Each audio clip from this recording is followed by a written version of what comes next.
उत्तराखंड में चार धाम यात्रा मार्गों पर 10 आपातकालीन शेल्टर बनाए जाएंगे। शेल्टरों के निर्माण के लिए वर्ल्ड बैंक प्रोजेक्ट के तहत 39 करोड़ रुपए स्वीकृत हुए।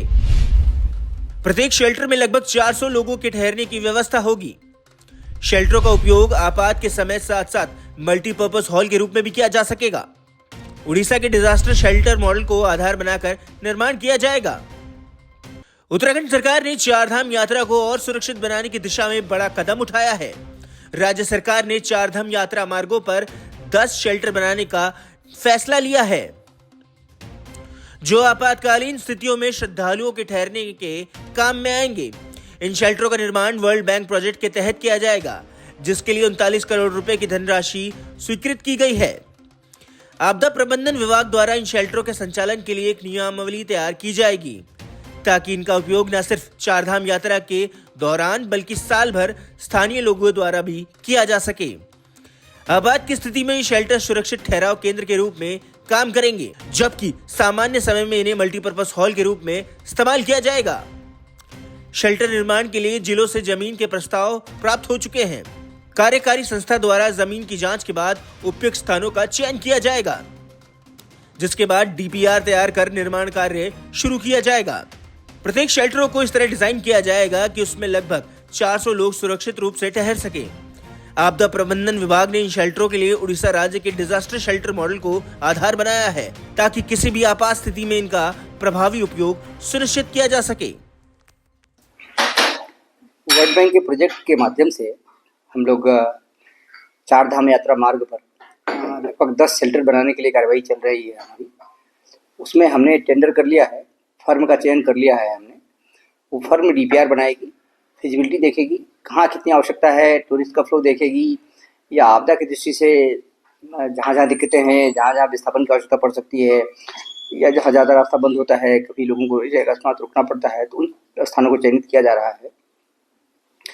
ये जनपद चार धाम यात्रा रूट पे ज़्यादातर शेल्टर बनाए जाएंगे। एक बार जनपदों के साथ हमारी मीटिंग भी हुई है इस क्रम में, और जहाँ जहाँ ज़मीन के प्रस्ताव प्राप्त हुए हैं उसको हम देखेंगे कि जियोलॉजिकल दृष्टि से, भूगर्भीय दृष्टि से ज़मीन कितनी उपयुक्त है और आपदा का खतरा कितना है उस ज़मीन पे है, और बहुत सारे पैरामीटर्स हैं। देखने के बाद जो ज़मीन उपयुक्त पाई जाएगी वहाँ डिजाइन किया जाएगा, डीपीआर बनाई जाएगी।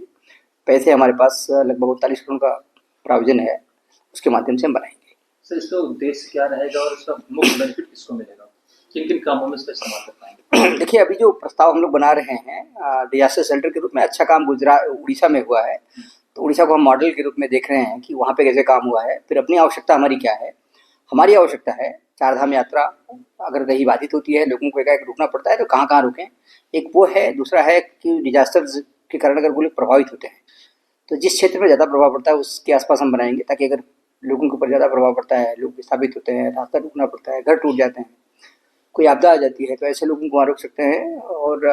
और भी देखेंगे किस तरह से आवश्यकता है।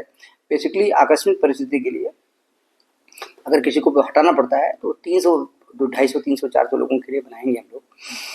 और बनाने के बाद हमारा प्रयास होगा कि बाकी समय भी इसका उपयोग होता रहे।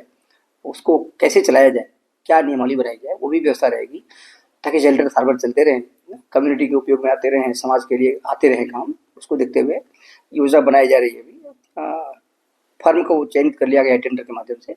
फर्म अपना आगे की कार्रवाई कर रही है। सर, डेडलाइन तो कुछ नहीं है, लेकिन हमने फर्म का चयन कर लिया है। फर्म जाके ज़मीन पे देखेगी कि कौन से फिजिबल साइट्स हैं। जहाँ साइट्स फिजिबल रहेंगी वहाँ के लिए आगे डीपीआर बनाएगी, जहाँ फिजिबल नहीं है डीएम से मिलते हुए वहाँ दूसरी ज़मीन तलाशेगी, और ज़मीन मिलने के बाद फिर आगे कार्रवाई करेगी।